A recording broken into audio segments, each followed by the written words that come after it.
This is Frontline on Air. Major stories on the go.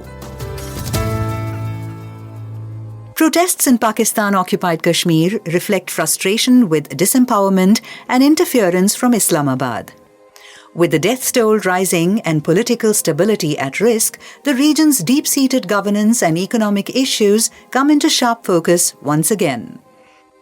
Iftikhar Gilani. In the picturesque but politically turbulent region of Jammu and Kashmir, history seems to repeat itself with an eerie regularity. This time, however, the unrest linked to political disillusionment and economic problems is coming from the Pakistan-occupied parts of the divided region. In the 1987 assembly election in Jammu and Kashmir, which was widely criticized as rigged, the alliance of Farooq Abdullah's National Conference and the Congress came to power. As part of a power sector reform, the government raised electricity tariffs, triggering protests in the old city of Srinagar, in which 4 people were killed by police gunfire. The protests quickly spread and triggered the demand for azadi, or freedom. This was the beginning of the protracted Pakistan-backed insurgency that has continued in the region for over 3 decades. Recent events in Pakistan-occupied Kashmir, POK, also known as Azad Jammu and Kashmir or AJK, mirror this pattern. Faced with a hike in electricity tariffs amid soaring inflation of 17% in Pakistan, residents took to the streets in protest, resulting in the death of 4 people. The civil rights movement, while achieving its immediate demands, highlights the ongoing problems with governance and economic instability. India controls about 55% of the erstwhile state of Jammu and Kashmir's land area, which supports 70% of the population. Pakistan controls about 30% of the land area, which includes the so-called Azad Kashmir and Gilgit-Baltistan, and China controls the remaining 15% of the land area, which includes the Aksai Chin region, the largely uninhabited Trans-Karakoram tract, and part of the Demchok sector. Pakistan has granted Gilgit-Baltistan a separate administrative arrangement and separated it from the rest of the region. On August 5, 2019, the region on the Indian side was divided into the 2 separate union territories of Jammu and Kashmir and Ladakh. The areas of Neelam and Muzaffarabad in POK border the districts of Kupwara and Baramulla in the Kashmir Valley. However, most of the area, including Bagh, Palandri, Rawalakot, Kotli, Mirpur and Bhimber, lies on the other side of the Jammu division. Although the Indian and Pakistani-controlled regions have little in common in terms of race and language, they are linked by the boundaries drawn in the Amritsar Agreement of 1846, which still figure in official maps. Even though people across the line of control, LOC, remain indifferent to each other's affairs, their political future is inextricably linked to the claims and counterclaims on their territory by the respective governments.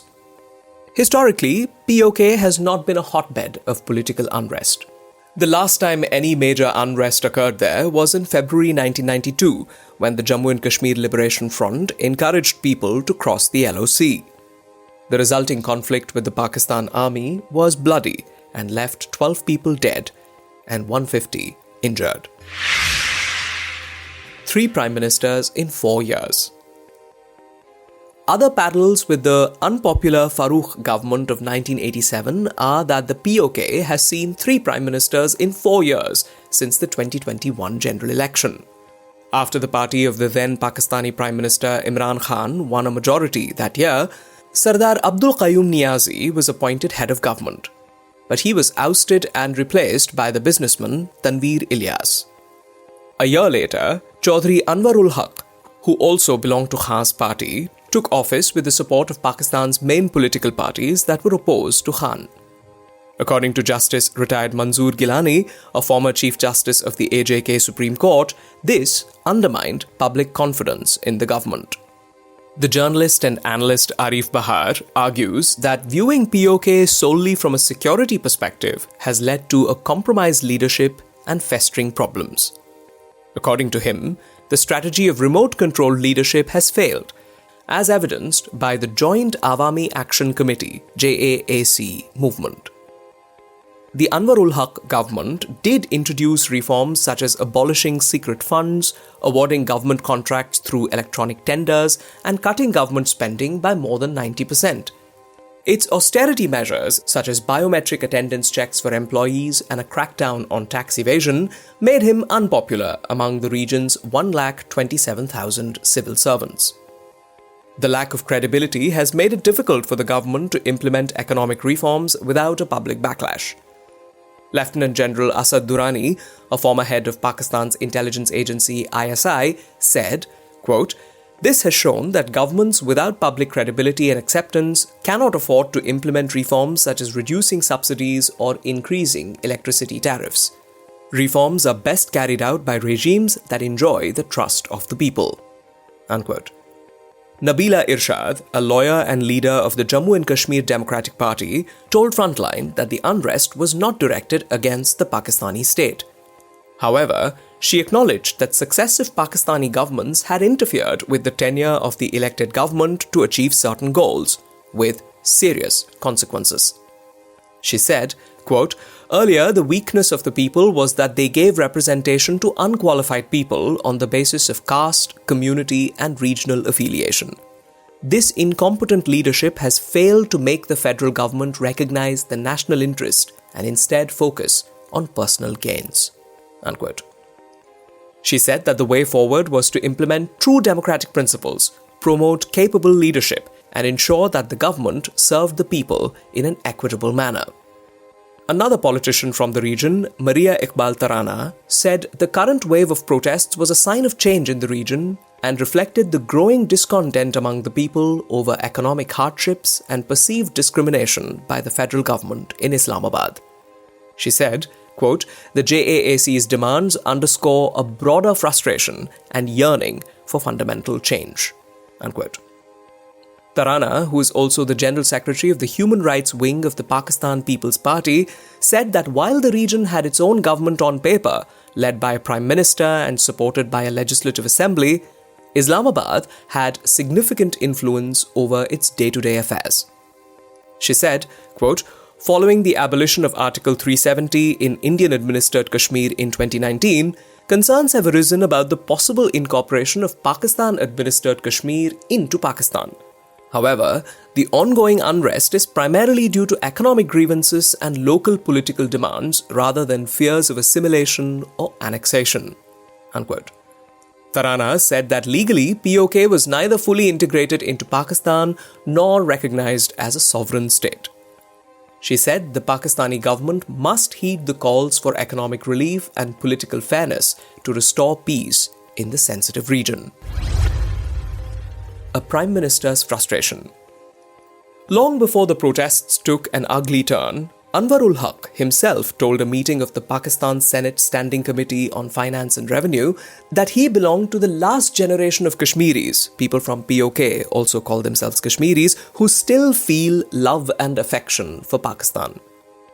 In the video recording of the meeting, which went viral, he can be seen explaining that the new generation is frustrated with the way the Pakistani establishment treats the regions. In his presentation, he said that his region produced 2,600 megawatts of electricity, but it consumed only 350 megawatts. He wanted electricity at the same price as is generated at Mangla Dam in Mirpur.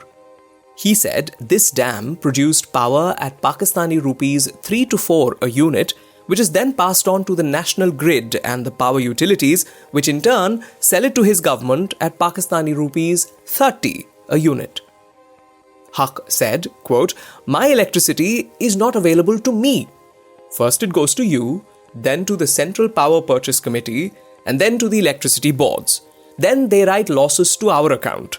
Every year in June, they tell us that you have a deficit of 600 million rupees and that you're unable to pay this amount and deduct it from our share in the central budget." Unquote. He said that every June, when his government prepared the budget and waited for funds, a huge amount was deducted at source. He told the Pakistan Senate that when Pakistan had to build a dam, his region had given away its land and sacrificed big cities like Mirpur. He asked Pakistani politicians why they were unable to build the Kalabagh Dam in their territory. He asked, quote, "Why are the people of Khyber Pakhtunkhwa and Sindh against its construction? And why do they not have the same zeal to sacrifice themselves for Pakistan as the people of AJK?" Unquote. He even warned that the successive governments of Pakistan-administered Kashmir have been pressured so much that they have stopped breathing. He said, quote, "I tell you that my generation will be the last one to have affection and love for Pakistan. Relations are weakening day by day. Our space is getting narrower and narrower. If we raise our voice, we will be labelled nationalists, those who are against Pakistan." Unquote. In contrast to the homogeneous population of the Kashmir Valley, the demography of POK is complex. The region is characterized by a caste or baradari system, which also determines voting behavior. The predominant groups are Gujjars, Sudhans, Jats, Rajputs, Mughals, Awans, Dhunds, and a tiny group of ethnic Kashmiris. The predominant language is Pahari, which is close to Hindko and Punjabi. The Kashmiri-speaking population, which dominates on the Indian side, 52.46% in the whole of Jammu and Kashmir and 86% in the Kashmir Valley, accounts for only 5% on the Pakistani side. Broader frustration. Observers say the protests over specific economic grievances reflect a broader frustration with disempowerment and frequent interference from Islamabad. There are fears that Pakistan may try to integrate POK with neighbouring Khyber Pakhtunkhwa and Punjab on the pretext of ensuring law and order, and in the process dilute the region's unique cultural and political identity and also end the people's privilege of calling themselves Kashmiris. Pakistan's handling of the crisis will not only determine the future of governance in POK, but also determine the country's diplomatic engagement and strategic posture on the world stage. With traditional politicians on the ground not taking the lead in airing the grievances of the people, self-proclaimed nationalists are taking center stage. These groups gain traction by positioning themselves as opponents of both India and Pakistan and supporting the creation of an independent state of Jammu and Kashmir based on the pre-1947 borders. Although they have little foothold in the Indian part of Jammu and Kashmir, the region is known for political accidents, twists and turns. For this reason, the developments in POK are being closely monitored in Srinagar and New Delhi, as they are fraught with implications for stability in a region that is of critical importance to both India and Pakistan. Iftikhar Gilani is an Indian journalist based in Ankara. This is Frontline on Air. Major stories on the go.